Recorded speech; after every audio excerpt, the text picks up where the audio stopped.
What's up everyone, it's Dakota and welcome back to another Modern video. And whether you love it or hate it, Modern Horizons 3 has had a massive impact on the Modern format. I would say mostly for the good. There is a little bit of bad mixed in there, but by and large I think it's thoroughly shaken up the Modern format and has turned it into something that I think most players enjoy. And going forward, we're going to have a really nice kind of Modern metagame to study and play in for at least the next year or two before we get another Modern Horizons set, or potentially another Universes Beyond set that can affect the format kind of like the Lord of the Rings set did. Of course, we're going to be taking a look at the Modern Horizons 3 format. I'm going to be giving you my top 8 cards from Modern Horizons 3, kind of based on their impact in the format and how powerful they've been since release. There's a lot of cards that people were hyped for, and maybe I'll do a list later doing some shorts of some of the worst cards or maybe underhyped or overhyped cards in the set. But I would definitely want to focus on the positive here for this video. So we're going to be taking a look at my top 8 cards for Modern Horizons 3 and just how they've impacted the format, whether positively or negatively. Of course, before we get into any of the cards, if you're not already subscribed to the channel and you want to see more videos from me, where I focus mainly on the Modern and Pioneer format and do some other longer form videos just to have a little bit of fun on this channel, please consider subscribing and ring the notification bell so you know when those videos get posted. It's a free and easy way to support me and my content, and I do greatly appreciate it because we're steamrolling to 1,000. I mean, I didn't think it could be even possible at some points, and now people just keep proving me wrong. You know, I read all the comments, I read, you know, all the nice things and even some negative things that people are saying, and, you know, I try to improve my content and whatnot. So if you want a voice in kind of what's going on, things like that, you know, subscribe, leave comments, all that fun stuff. With all the way, let's go ahead and take a look at the first card on the list. I'm going to try to go from bottom to top. So we're going to look at the, I would say, the least impactful, the most impactful, and kind of work our way up. So let's go ahead and take a look at our first card. So our first card on the list is Wrath of the Skies, getting joined by Galvanic Discharge and Tune the Narrative. So this package of cards has been slotted into just about every Jeskai control deck imaginable, and Jeskai Control is currently the second most played deck in the format. And while I think there's some other cards that kind of help boost that deck into the prominence that it is now, and arguably more powerful cards, I think between Wrath of the Skies, Galvanic Discharge, and Tune the Narrative, I think it's also kind of given a nice supporting role to the Jeskai control decks. Wrath of the Skies, in conjunction with some of those other spells, allow you to essentially play a Wrath for 2 mana and then be able to leave up things like Counterspell, leave up Force of Negation, and so on. It just does a lot for the deck. You don't really play a lot of permanents that get hosed by Wrath of the Skies unless you already have your own of a card that is going to show up a lot later in this list. It's just all very efficient. It creates a ton of efficiency for this deck. Tune the Narrative gets you a card for 1 blue mana and then gets you 2 energy, which can be used later on to Wrath of the Skies, you know, for, you know, essentially to destroy 2 CMC worth of creature, enchantment, artifact, and whatever's on the battlefield, is already good enough. And, you know, with the rise of some of the other Modern Horizons 3 cards and these other decks that kind of want to go wide, Wrath of the Skies offers just a very efficient removal of all those things, and you can kind of pump your mana into it if you need to. That kind of sets up for bigger Galvanic Discharges or even bigger Wrath of the Skies for only 2 mana. I think that this whole energy package, things like that, you can kind of throw in like Amped Raptor here, I guess, as well. Like, you could probably just put the whole energy archetype in here, but I think it also gets raised a little bit higher. So I'm going with what seems to be to me, the more impactful cards. I think what Wrath of the Skies offers, again, just being the potential for a 2-mana Wrath in a format where, you know, efficiency has always been the name of the game, and the format just gets more and more efficient with every direct-to-modern set that comes out. There's definitely a lot less wiggle room. There's almost no reason to play, you know, perceived bad cards.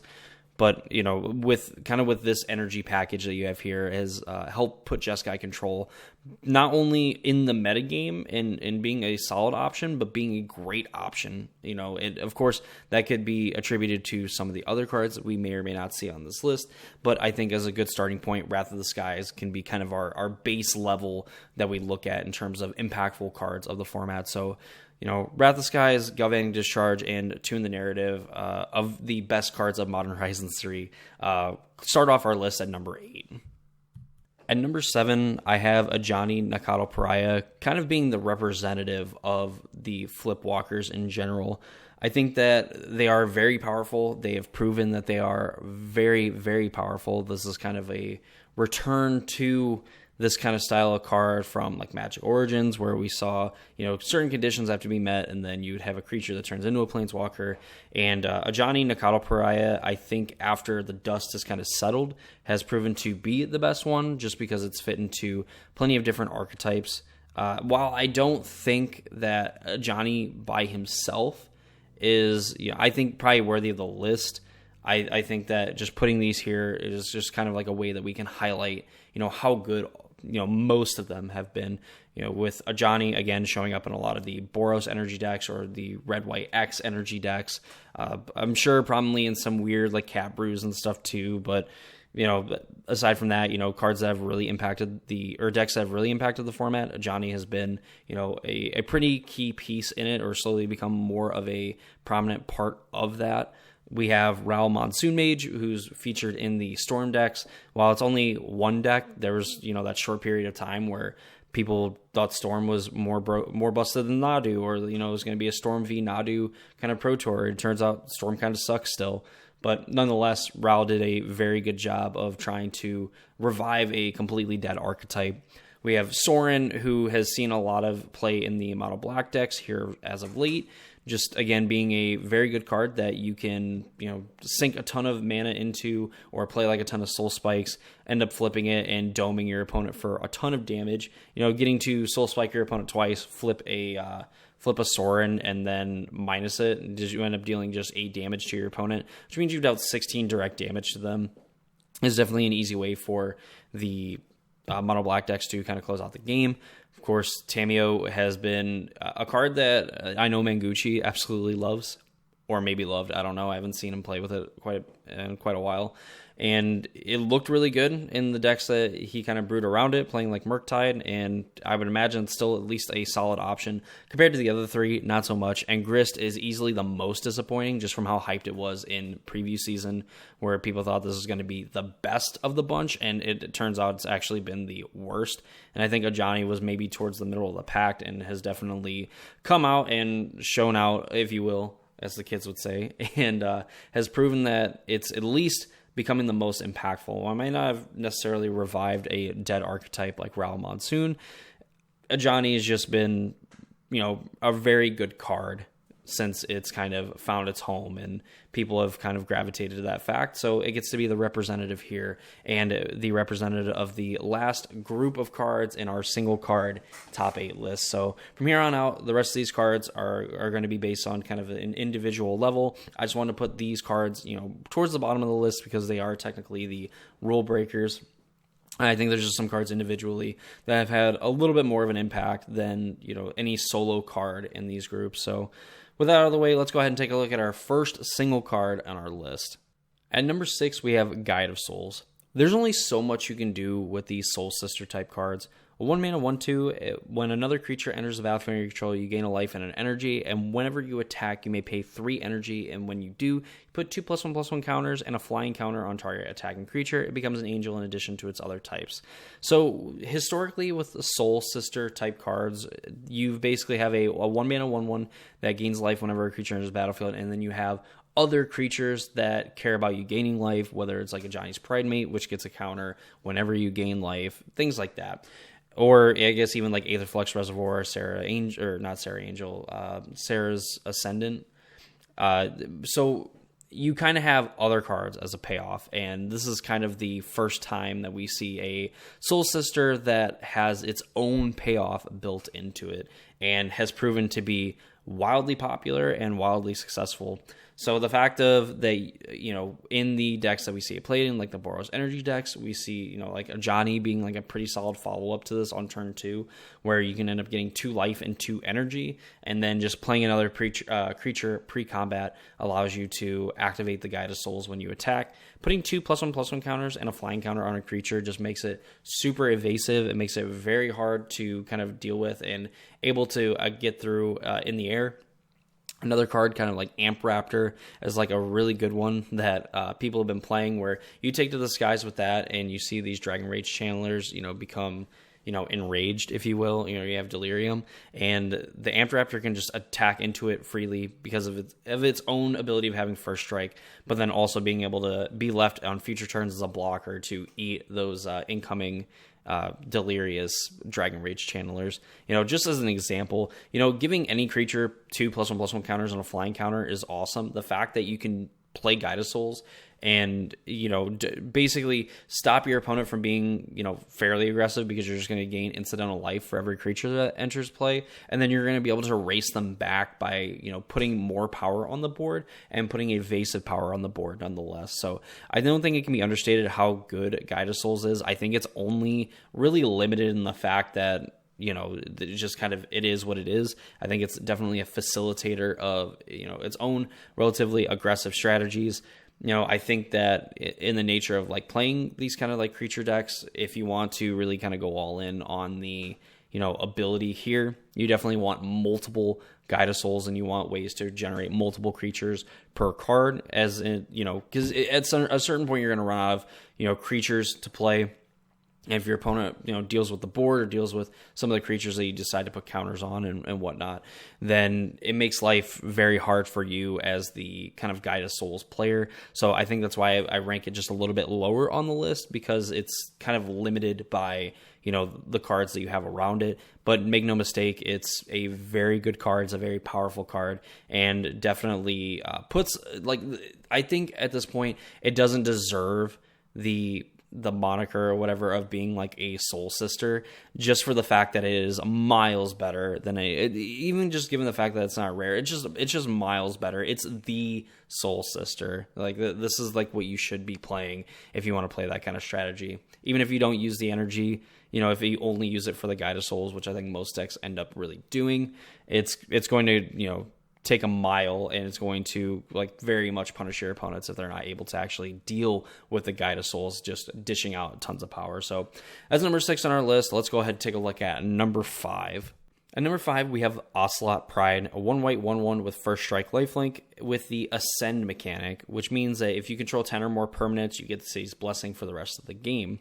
At the beginning of your end step, if you gain life this turn, create a 1/1 white cat creature token. Then, if you have the city's blessing, for each token you control that enters the battlefield this turn, create a token that's a copy of it. Ocelot Pride, we talk about Guide of Souls a little bit, where multiples of them ends up being pretty good, because then you're able to obviously gain multiple life, get multiple energy, and then activate its ability multiple times, put even more power on the board, and make even more of those threats evasive. Ocelot Prides stack arguably better than Guide of Souls, and these two in tandem are absolutely nuts. I give Ocelot Pride the nod because I think just in general making tons of tokens and putting a ton of tokens on the battlefield is a little bit easier to find ways to win the game than kind of not necessarily going all in on one creature, because you're able to kind of spread out the damage with a Guide of Souls. But, again, you're kind of constricted by the amount of creatures that you can play, and how much energy you can produce. Ocelot Pride, you just have to gain life. So, getting to pair this with Guide of Souls, where, you play a creature, it's like, all right, you get another 1/1, and then you get another, energy and a life from the Ocelot Pride because you gain life that turn. And then eventually, with multiple Ocelot Prides in just creating more tokens, I mean, you have 2 Ocelot Prides in play, and you have the City's Blessing. You make a 1/1, and then you make another 1/1. Then you make another 1/1 with the second one, and then you had 3 tokens, so then you have 6. So with 2 Ocelot Prides and you gain life, and you have the City's Blessing, you make 6 tokens, and again, like with the amount of kind of like these cat synergies or things that you can kind of do with this, where again, if you have your own Guide of Souls, you're going to gain a ton of life from that. If you have an Ajani, if you're able to flip it, then you're able to put tons of counters on these Ocelot Prides. And I think that of cards that play maybe a little bit more like a supporting role rather than being the main focus, or maybe having kind of like a lower ceiling in terms of like what's going on, I think, or I guess really you can't say Ocelot Pride is like a low ceiling. It's a very high ceiling, maybe a kind of low floor, but being a first strike lifelinker with all the support that is available in the format, especially to the Boros energy decks. Spoiler alert. Ocelot Prides get out of control real quick just if you have one of them, and if you have two of them in play, or even more, God forbid your opponent doesn't play things like Wrath of the Skies, because Ocelot Pride is going to snowball, take over the game, and then if an Ajani joins the fray, then you're just going to absolutely just pummel your opponent by putting counters on your kitties every turn. I think that this is more powerful than Guide of Souls.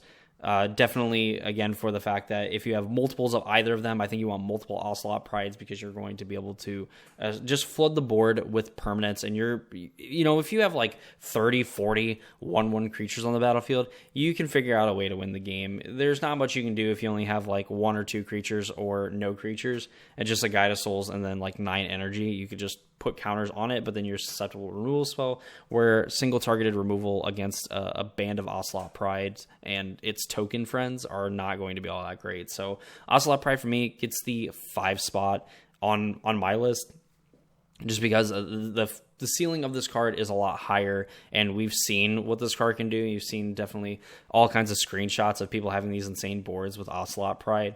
That I'm playing this in paper, legitimately, and when you actually get it going, just seems like a nightmare if you try to represent every individual cat.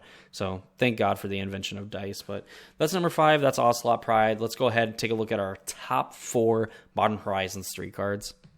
At 4, I have Psychic Frog. Now, while Ocelot Pride is probably individually with everything that's able to do is probably more powerful than Psychic Frog, but I've just seen too many people playing these like blue-black mid-range decks, blue-black control, blue-black Murktide, things like that has made Psychic Frog look amazing. The fact that there's a decent amount of damage-based removal in the format, you see a lot of people playing Dismember, Galvanic Discharge, Lightning Bolt, and the fact that, you get to be blue-black by playing Psychic Frog, you then get to have like Spell Pierce and Counterspell for the Fatal Pushes and things like that. So the Psychic Frog itself, being a 2-mana 1/2 isn't necessarily super exciting, but it deals combat damage to a player or planeswalker. You get to draw a card, and then you discard a card to put counters on it. That's how you get to survive a lot of the damage-based removal. And you get to exile 3 cards from your graveyard. Psychic Frog gains flying till end of turn. A little bit of synergy with the Murktide Regents, because you're able to kind of pitch additional cards without having to actually play them. And then you're able to exile them, give the frog flying, which you kind of want to do anyway when you've already, have a ton of counters on it. It makes it more evasive. And then, of course, you get to potentially as well grow the Murktide Regent as well to potentially deal lethal damage to your opponent. Psychic Frog is definitely kind of living up to, its card that's based on in Psychic Tog. And this card has just at least proven to me that, it's probably going to be, a decent card in the format, but I don't think it's really going to be that good. This is helping to facilitate a lot of the blue-black strategies in the format, and can just single-handedly win a game on its own, not by making a ton of tokens, in being able to have some built-in protection against a lot of the removal spells, just in the fact of like the colors that it gets to play, on top of getting to protect itself from a lot of the damage-based removal that we are seeing in the format. And Psychic Frog is just a really good card. This is just, I don't know what else you can say about it. It's super simple. And what it does, you get to hit your opponent, you get a little bit of card advantage going, you get cards out of your graveyard, who cares, people aren't really super focused on getting Delirium as of right now, especially if you're not playing red, for Dragon Rage Channeler and for Unholy Heat, which I don't even think Unholy Heat's really seeing all that much play. Psychic Frog can just outsize a lot of the reach creatures and a lot of the flying creatures that we see over the course of a game, and just in general is just annoying to deal with, especially in the strategy that's in, because it's a threat that you want to keep around because it's going to generate you an extra card every time it connects with your opponent. The damage is going to stack up really nicely, and Psychic Frog is definitely hypnotized me into thinking that it's a top 4 card from the set, and I think we'll continue to do so as we get into the qualifier season. I think it's definitely a better card than Ocelot Pride, maybe not by much, but I think they are very close, and you can convince me otherwise, putting one over the other.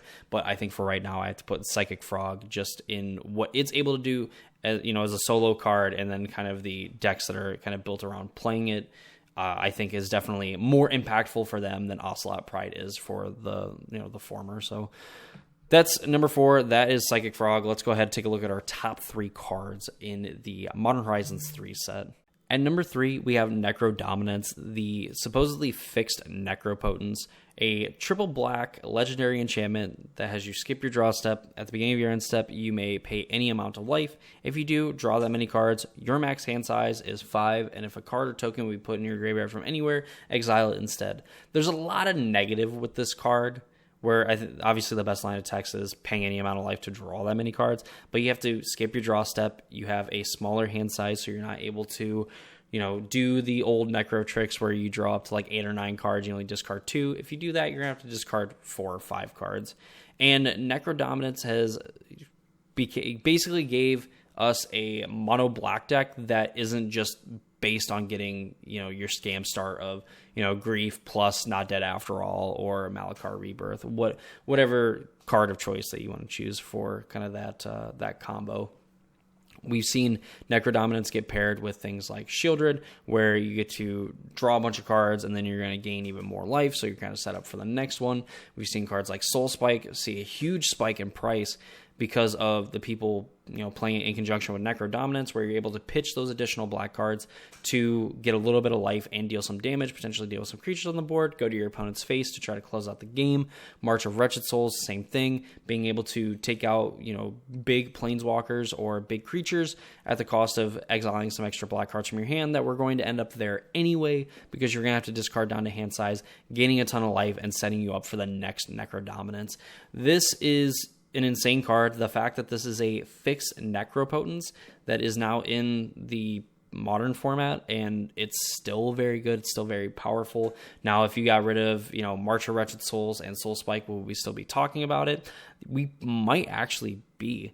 Where I think gaining life and being able to offset that cost, with like the drain life Necropotence that we've seen in the past, would definitely make it worse. But I think there's plenty of other cards that you could gain life, that you could put a ton of mana into, potentially trade other cards for, to gain additional life. And I think Necro Dominance will still be a fairly good card.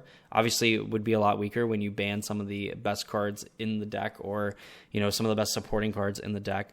But the fact that it has lived up to its name of being essentially a Necro clone, or a worse Necro, and it arguably is just as good, if not better, than Necropotence is. And that's just kind of an insane statement to kind of make in this world where we have a Orcish Bowmaster and whatnot available to us in our format, and Necro Dominance is still played in one of the most played decks in the format, and is a deck that people kind of are afraid of outside of some other known suspects of the format. So that's number 3. That's Necro Dominance. I don't think I can put it any higher, because I think the other 2 cards have been a lot more impactful just in what they've done. And, Necro Dominance is very, very good in one deck, the best card in one deck, where I think these 2 cards have been, a lot better, I think, than what Necro Dominance has shown us, even though, again, I think this is by far and away like the very clear number 3 from Modern Horizons 3. So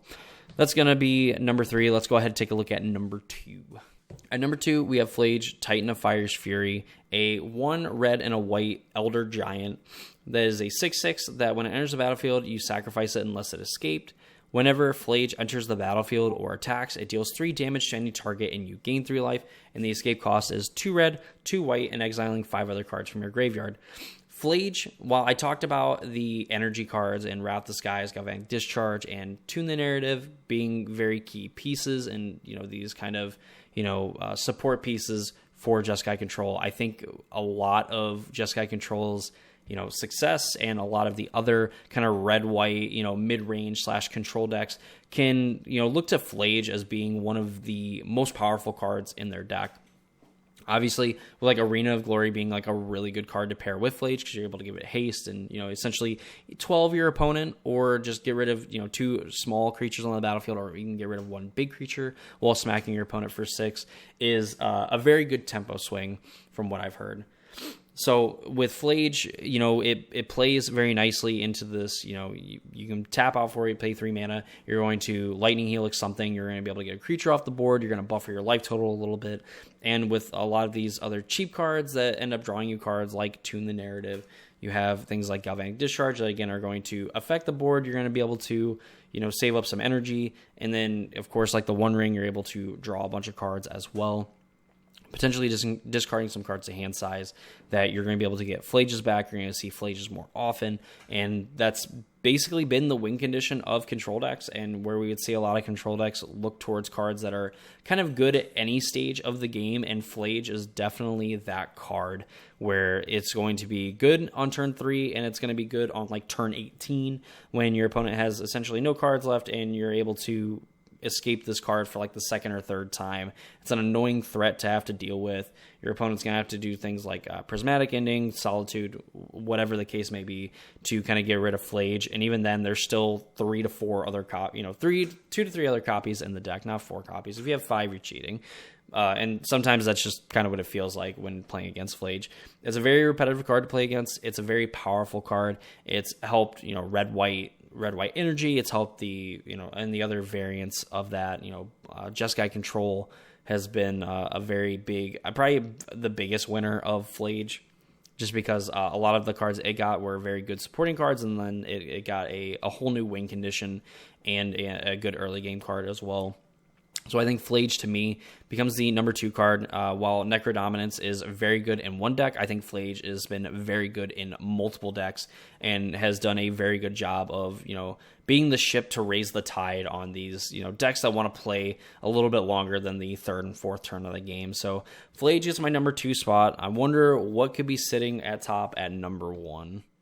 Of course, at number 1, it had to be Nadu Winged Wisdom. If you've not heard of this bird, a 1 green and a blue flying legendary creature bird wizard is a 3/4 that creatures you control have. Whenever this creature becomes a target of a spell or ability, you reveal the top card of your library. If it's a land card, put it onto the battlefield. Otherwise, put it into your hand. This ability triggers only twice.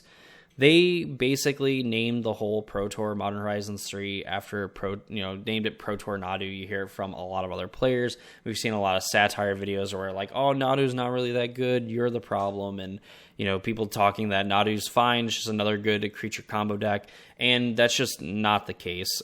Even though there's other decks that are putting up results, and maybe we can't look at Nadu exactly the same way as we looked at Eldrazi Winter or Hogak Summer, Nadu is still one of the best things to do. When you have tons of pro players that play your game and they're telling people that Nadu is like the best thing that you can be doing in the format, and the only thing really holding Nadu back from seeing even more results and seeing more of a metagame share is the fact that Magic Online makes you play like in a chess clock style, so that trying to do all these loops to blow up all your opponent's non-basic lands and bouncing any of their relevant permanents, and you have a board full of 1/1s, and it's virtually impossible for them to now win the game. And online, you either have to play Thassa's Oracle or just kind of settle for making a board full of 1/1 tokens and basically being set up to do it again the next turn if your opponent manages to answer 89 1/1 insects.